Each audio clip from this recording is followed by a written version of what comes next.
Today we will be discussing The Husband Stitch by Carmen Maria Machado. So for background, Machado tells The Husband Stitch in chronological order. She begins when the narrator is a young teen and the story ends when she's an adult, after she had experienced all that she believed was love. The author intertwines short stories about women and mothers into the bigger story.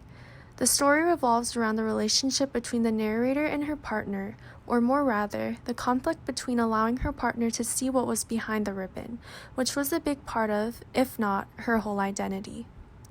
The Husband Stitch is also a twist on the children's horror story, The Green Ribbon, which ended in a similar way. At the beginning of the story, the narrator, who is unnamed, is a 17-year-old girl who has always worn a green ribbon around her neck. This reason isn't explicitly stated in the story and is up for the reader's interpretation. The girl meets a boy at a party who she ends up wanting first. This desire ends up with her losing her virginity to him and later becoming his girlfriend. As they become more and more intimate, the narrator finds herself giving into her partner's sexual wishes more often. And every time this happens, her partner always ends up asking her about her ribbon or trying to take it off of her, and she always refuses. But they end up getting married when she is 18, and after their honeymoon in Europe, the narrator finds out that she is expecting a baby. When the baby is born, she is relieved to find out that she has had a son, meaning that he has no ribbon. However, during the delivery, she is cut and she receives the infamous husband stitch without her consent. Even after her son is born, the husband continues to ask her about her ribbon, especially when they're in bed. And even though she forbids him from pulling it or asking about it, she becomes conflicted. It is revealed that women in this story wear ribbons when the narrator attends the women's art class and discusses the fears of raising a girl child with another woman on page 12. And as both she and her son grow older, she starts telling him fairy tales, similar to the ones woven into the story itself. When he is 12, he finally asks her about her ribbons, but she still refuses to tell about it. The son eventually enters his teen years and falls in love and marries, just as the author and her husband did. Her son moves out, and that night, in an empty house, their love and desire for each other is rekindled. Eventually, she allows her husband to untie her ribbon, and he does so greedily, and her head falls to the ground.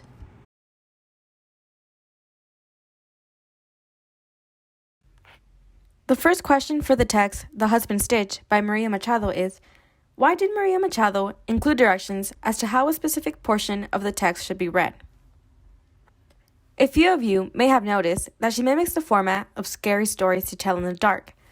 This is apparent through her use of instructions that tell the reader how to narrate. In scary stories to tell in the dark, there would be specific instructions as to how to read a line. For example, there would be parentheses that tell the reader to jump at the person next to them and grab them by surprise. These type of instructions were always given before getting to the actual line. However, in The Husband Stitch, the instructions were given after the line was already read. This shows that the directions weren't actually meant to be followed. Another major factor that points to the instructions having a deeper purpose are the outlandish requests. At first, the requests seem simple enough. Even if they do appear a bit odd, they are nothing too crazy. A portion of the first instructions on page 1 start by saying, if you read this story out loud, please use the following voices. Me, as a child, high-pitched, forgettable. As a woman, the same. This doesn't ask much of the narrator and is easily followed. But as the reader progresses through the story, the requests become morbid very quickly. For example, on page 8, the instructions say, if you are reading the story out loud, give a paring knife to the listener and ask them to cut the tender flap of skin between your index finger and thumb. Other instructions include asking the narrator to shake a can of pennies in someone else's face and tell the narrator to ask a listener to reveal a dark secret only for the narrator to expose it to the rest of the world seconds later. Clearly, she doesn't actually expect the narrator to go to these extents, which makes one wonder, why include them at all then? I personally think that these instructions are a way to communicate with the audience the strong emotions the character is feeling. It is difficult to understand someone's pain when you are just reading it, so Machado has formed a connection with the reader by directly talking to them. By using the words you and giving the reader instructions, she is tying the reader to the experience. It isn't easy to see, hear, and feel what the character is. So the best way to create an immersive setting is by comparing the feelings of the character to something that the reader can understand. This could be seen when she follows the painful surgery the female character had with the instructions of cutting off a flap of skin. By including these instructions and relating it to the reader, it makes the reader imagine the pain of cutting part of their skin off and thus helps them understand the position the character is in. I believe Machado is trying to forge a bond between the character and the reader so that one's emotions becomes the other's.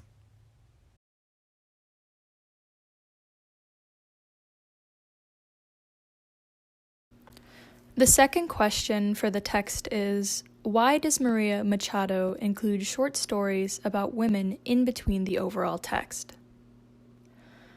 Throughout her writing, Machado mentions several different stories that involve women as the focal point. To give a brief overview, on page 5, Machado first mentions a story about a young woman who dies from exposure to embalming fluid from a dress that belonged to the corpse of a bride. For her second story on page 7, Machado tells a story about the daughter of a deceased pioneer couple and rumors of her belonging in and caring for a wolf pack. On page 8, Machado gives several short descriptions of different stories about women in birth, but states that when these stories come together, there is no way to tell them apart. On page 10, Machado describes a story about a daughter where her mother has died, but the truth of her death is concealed and changed due to the circumstances of her demise. On page 13, Machado discusses a story about an old woman carving into her own abdomen and preparing her liver for her husband to consume. However, that revelation only comes later. And lastly, on page 15, Machado tells a story about a couple that spends their night next to a lake. The girlfriend voices her concerns about something of an escaped killer, however, her boyfriend ignores her. Eventually, she sees the killer wave at her. Considering that all of these stories in the text use women and their experiences as a focal point, I personally believe that this is Machado's way of showing the audience her feelings, wants, and experiences relative to the events that take place in her life. However, looking past Machado's story, it's also interesting to think about what these stories say about women and the way women are viewed. Whether they are viewed poorly by other characters in their own story or by the reader, many of these stories can be considered as experiences that are all too familiar for many women, even if some of these stories seem completely outlandish. But considering the various ways that these individual pieces of text can be interpreted, there's several ways that one can explain Machado's reasoning for the inclusion of them.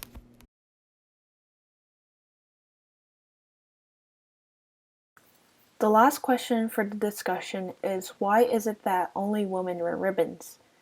In The Husband's Stitch by Maria Machado, the ribbon the protagonist and every other woman wears in the story symbolizes the secret and obscurities women are entitled to. The quote, "I touch my ribbon at the back of my neck. It's just my ribbon. He reaches out his hand and I seize it and push it away."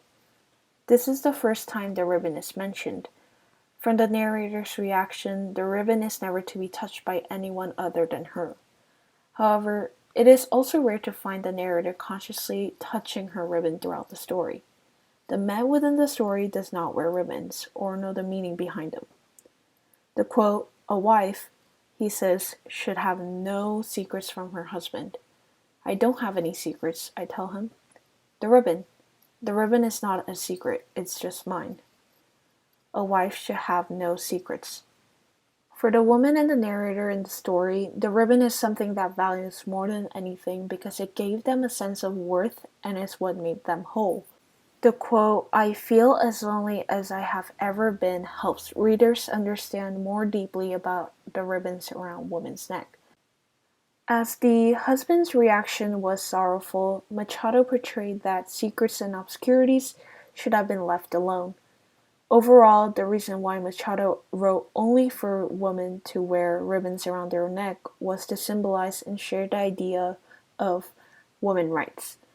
Whether that ribbon was hiding one's fear, humiliation, or insecurities, it was hiding it for a reason. And it eventually completed them.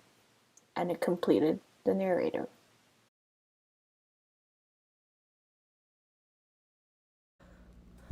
In regards to our current class unit, relationships, sex, and love, the husband stitch has aspects that can be applied to all three of them.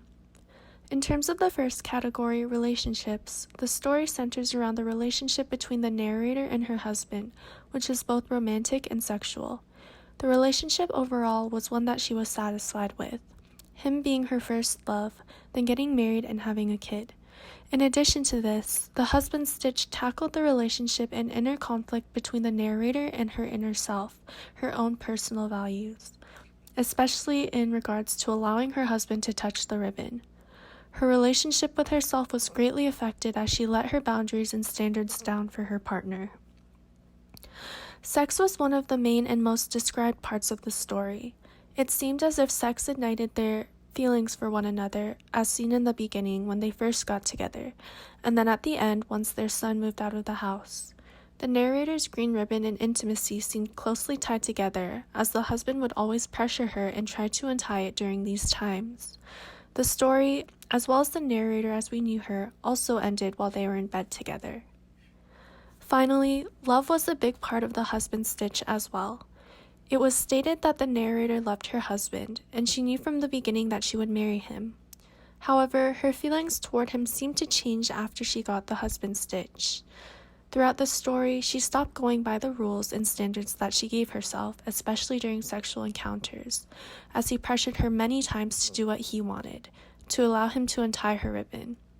She refused to give in to the demands of her partner and generally all men, which ultimately was a message that Machado expressed strongly in this reading.